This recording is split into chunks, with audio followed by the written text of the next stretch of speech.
C'est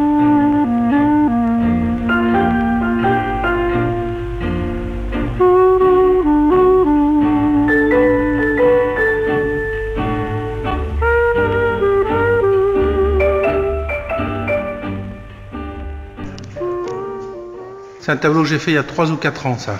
Il est très beau. Cet homme est un peintre, de cette espèce ancienne, croyant en la capacité de la peinture à saisir le mystère, l'essence du monde.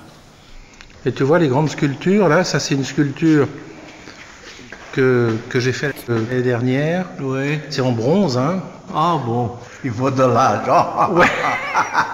Tu vas pas savoir, ça coûte cher la sculpture. Tu as bien fait d'être peintre. Ah, c'est ouais.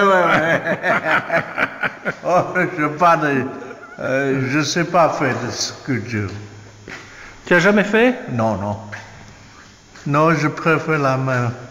Zaouvuki a souvent honoré mon atelier de ses visites. Pour lui, un artiste doit travailler sans relâche et tenter de traduire ce qu'il ressent, le convertir en œuvre. La vie. Là? Toute la vie. Oui. Tu as raison. Vraiment, tu as le culot. Ceci aurait suffi à nous rapprocher s'il n'y avait aussi cette histoire d'hybridation.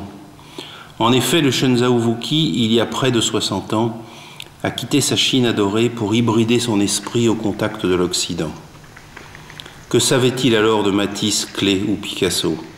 Suffisamment en tout cas pour nourrir son courage, voler les rejoindre en France et vivre cette tentation irrépressible de l'Occident.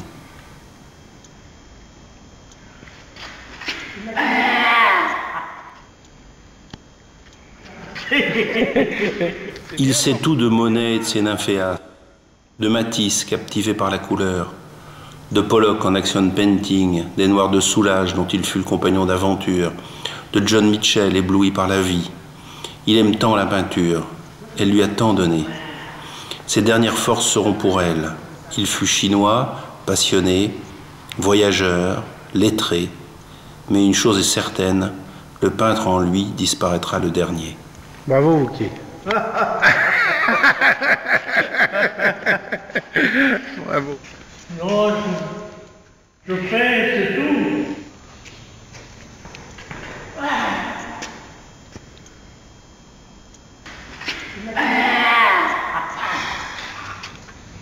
Vuki, il n'y a pas beaucoup de gens qui t'ont regardé peindre. Tu as peur de gens qui te regardent.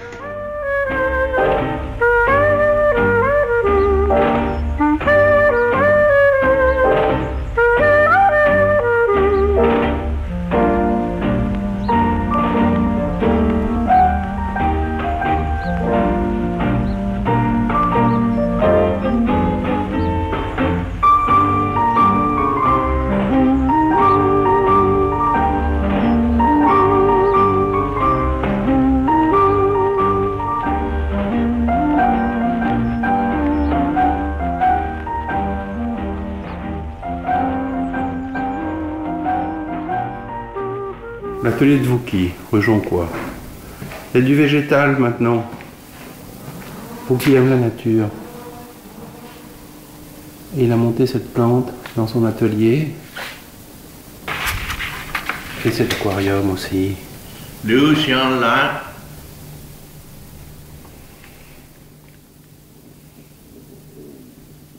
Très feng shui, l'aquarium pour un Chinois. Ça, c'est l'endroit où tu travailles, c'est ta palette, non? Ouais. C'est ton chiffon de travail. Tu vois. Et on retrouve les parties de ton tableau. Ah bah, ça c'est magnifique. Tu vois. Ah, c'est joli. Oui, parce que c'est la nature Ouais. et c'est la peinture aussi. Oui. Tu as l'arbre et le chevalet. Oui. Le rouge est une couleur chinoise pour toi?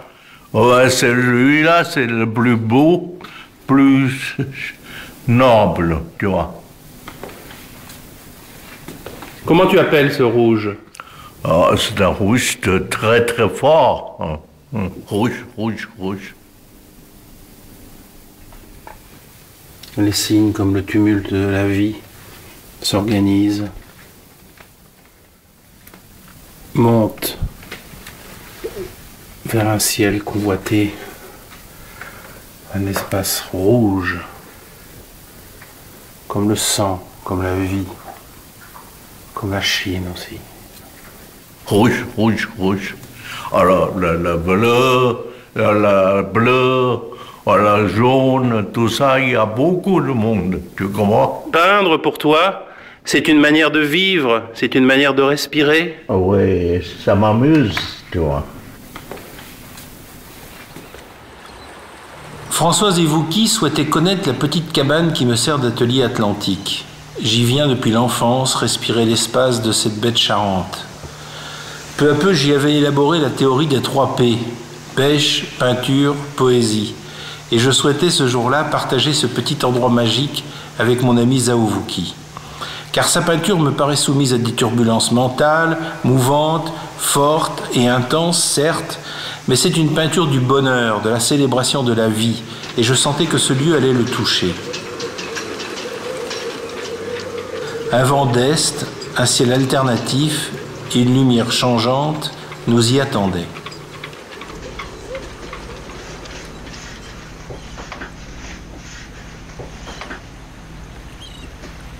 Bien qu'on format ça, hein? Françoise est toujours là, attentive à ses côtés. Elle le préserve, décode pour lui les pièges de la vie occidentale, du monde de l'art aussi.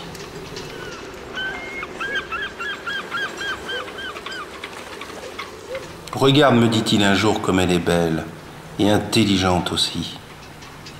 J'ai beaucoup de chance. C'est vrai, ces deux-là ont de la chance, une chance réciproque.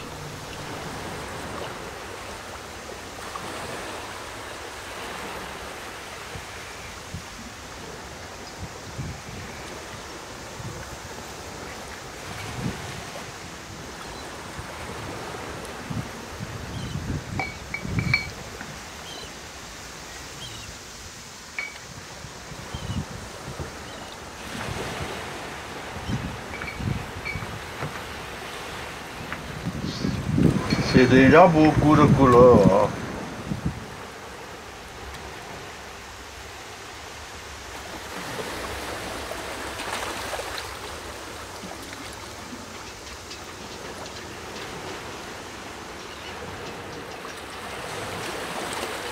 Un vent tenu, le temps s'écoule, et Vouky, après avoir déjeuné d'une tarte, est en train de se reposer.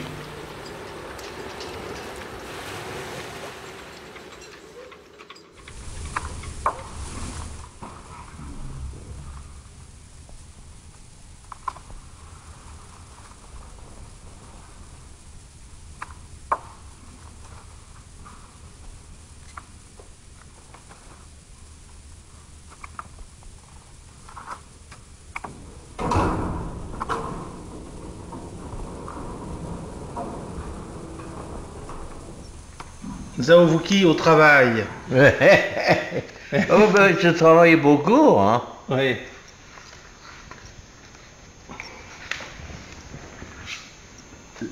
Vouky, Zhao Vouky. Quel âge je l'ai, je sais pas. 1950 27 ans tu avais. Eh ben, je travaillais beaucoup, hein. Oui. 1950. Oui, c'est bien. Eh ben, maintenant, j'ai plus de talent. Tu n'as plus de talent. Le rire n'est jamais très loin chez Vouky. Ce grand rire qui gonfle tout, C'est beau, hein. se moque du monde et de lui-même. Ce rire comme un message, un ultime commentaire, une invitation à faire silence pour contempler le monde et célébrer la nature, l'art et la vie. On dit un peu, il est chinois. Moi, je ne sais pas. Chinois, je ne sais pas tricher. Oh. Hein? Tu dis que tu triches pas. Ah, c'est toi. Je dis François, c'est que je triche pas. Nous avons souvent parlé de la France, sa terre d'accueil et de déploiement. Beaucoup parlaient de la Chine aussi, de sa matrice chinoise. Mais pour lui, le retour là-bas est impossible. Sa Chine, celle de son enfance, a complètement disparu. Également son père, l'homme le plus important pour un Chinois. Celui qui crut le premier en son talent est mort avant qu'il ne l'ait revu. Le voyage initiatique est à ce prix, très élevé pour un esprit fin et sensible comme le sien. Grâce à Jialing, le fils de Wuqi, j'ai pu retrouver la maison de la famille Zhao à Shanghai, au cœur de la concession française.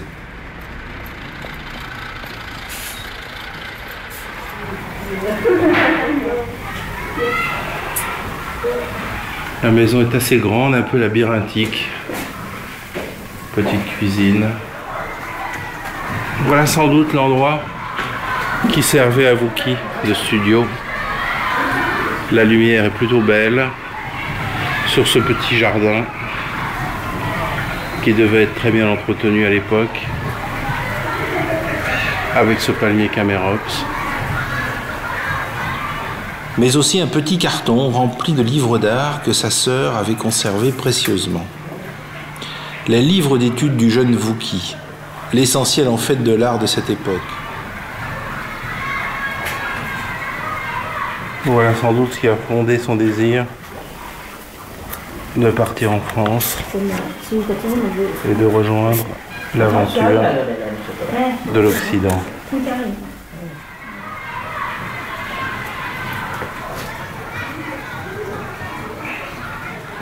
Le jeune Wuqi a tout perdu, le peintre Zhao tout reconquis.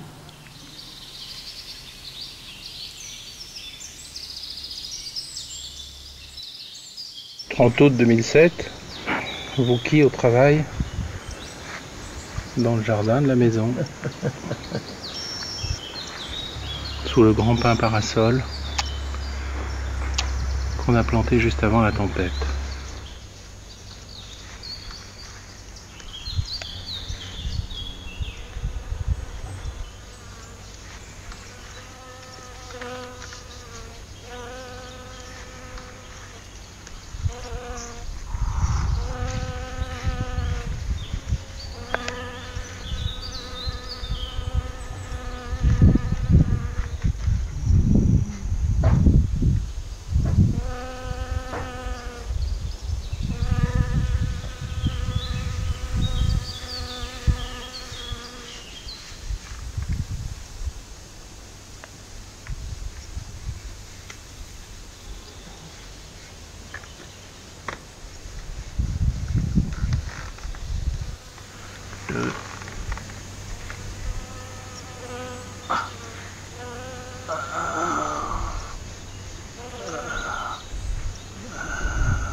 Ah, pas mal.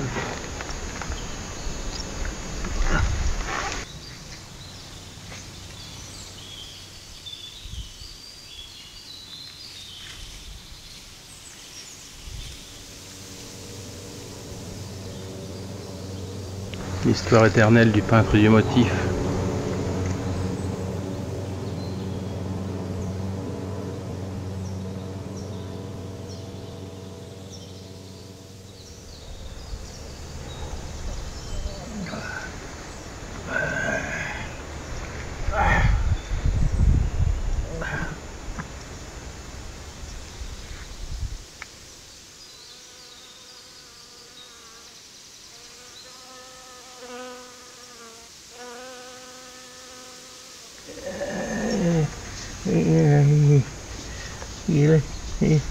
Il est là.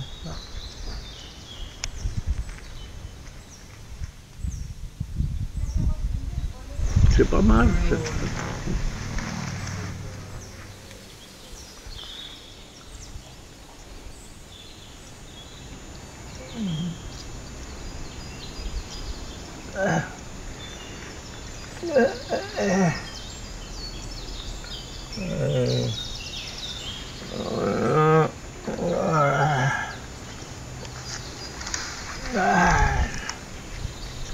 Voilà.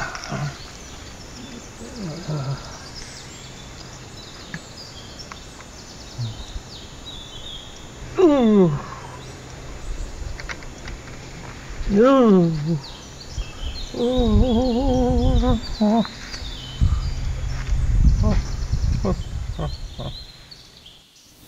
de Ré, au fond du jardin, je me souviens.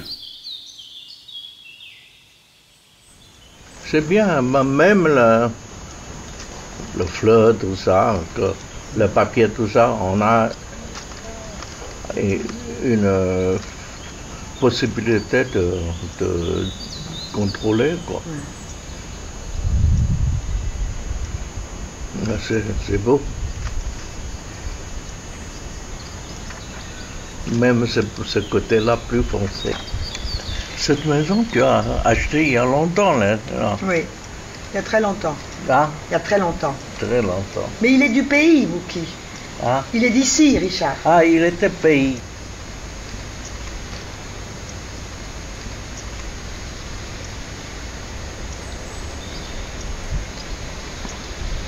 Ces arbres sont énormes.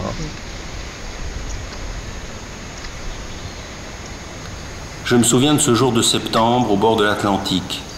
Il faisait chaud et venté. Nous avons décidé avec Wookie d'aller nous baigner. Peu après, assommés par les vagues et la vigueur de l'océan, nous nous sommes allongés sur la plage et Wookie dit, tout à coup en regardant le ciel, « Tu vois, en fait, toute ma vie, j'ai essayé de peindre les nuages. » J'ai entendu cette phrase comme une référence à l'histoire de la peinture chinoise, à la montagne jaune, à ses brumes éternelles. Toute ma vie, j'ai essayé de peindre les nuages. Il s'agit d'une magnifique confidence, d'une piste peut-être pour saisir sa tentative d'artiste, enlacer son mystère. Zhao Wookie s'exprime d'ailleurs souvent ainsi, par énigme. Ses mots sont souvent simples, ouverts, libres, comme le sont aujourd'hui ses aquarelles les plus récentes.